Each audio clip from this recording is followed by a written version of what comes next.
Yung recent, Hindi niya maalala kasi hindi niya maalala. Yung napag-usapan natin, dahil sa dami din ng... Di ba siguro, he goes to a public place and then, itong nasa... Siyempre, paglasing, wala. Uwi. Oo. Pero may mga kumakausap sa'yo, di ba? Siyempre, marami. Ito naman talaga. Ikaw naman, Kasi mabait ka?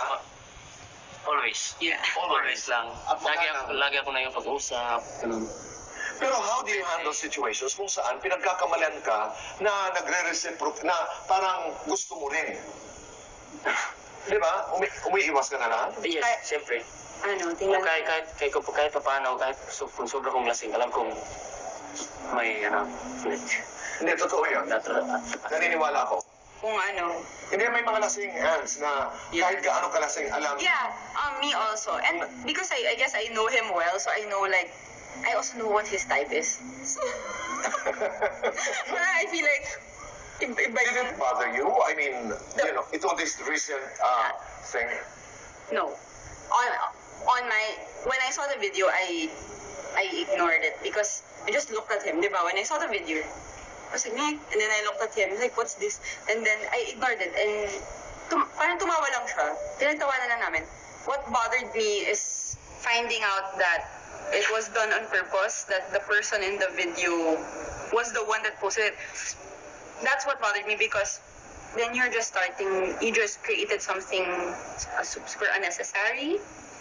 Right. So, yeah, because in terms of what people think he was doing or his intentions were, that doesn't matter to him, I guess, because the only opinion that matters to him is mine.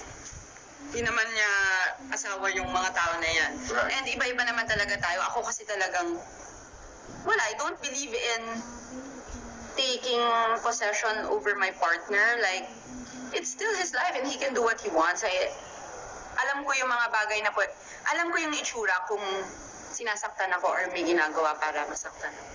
Alam ko, kasi we trust each other. Pero Andy, saan kayo magkapareho at magkaiba ng nanay pagdating sa ganyan? Ayun, ang nanay ko hindi ganyan. Paano ang nanay? Si nanay ko, feeling ko, it will not be okay with her. Actually, honestly, I feel like kapag ka nandito pa si nanay, makakarinig. That was ganyan, nanay. o kapag may mga nagagawa si Philmar, minsan, may mga nagagawa si Philmar na hindi sang-ayon si nanay. Sinasabi. Nanay. Ay, Philmar, ganyan. Oh. Pero, it doesn't mean anything, It doesn't mean hindi na niya mahal si Philmar, ayaw na niya kay Philmar. Nanay ko siya eh. Pero sabihan ko lang siya na, pag nalaman niya or napansin niya na okay lang talaga sa akin, or i-explain ko talaga sa kanya na, nanay, okay lang yan.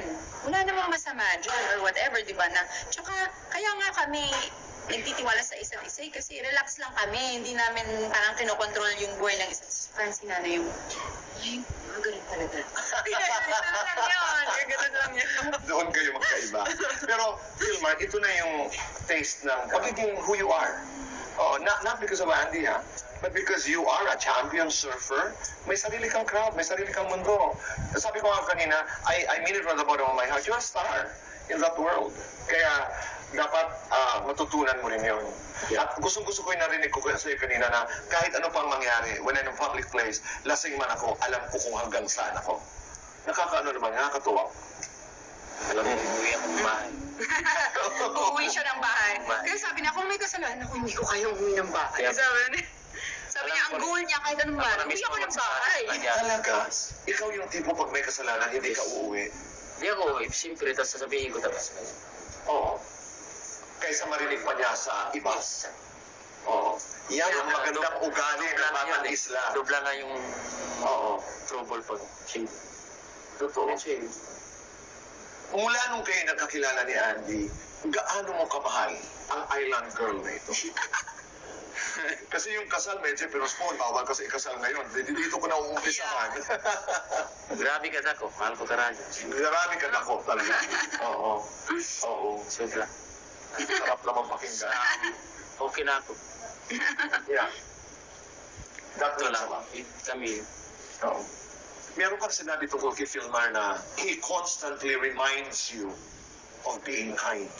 Oh yeah, yes. I feel like that's the whole theme of our relationship, our partnership, is that we're always supporting each other and encouraging each other to become the best version of ourselves. Whether it's physically, mentally, or spiritually, the goal is to always put each other in a position where we'll be our best selves. Filmar, huli na lang.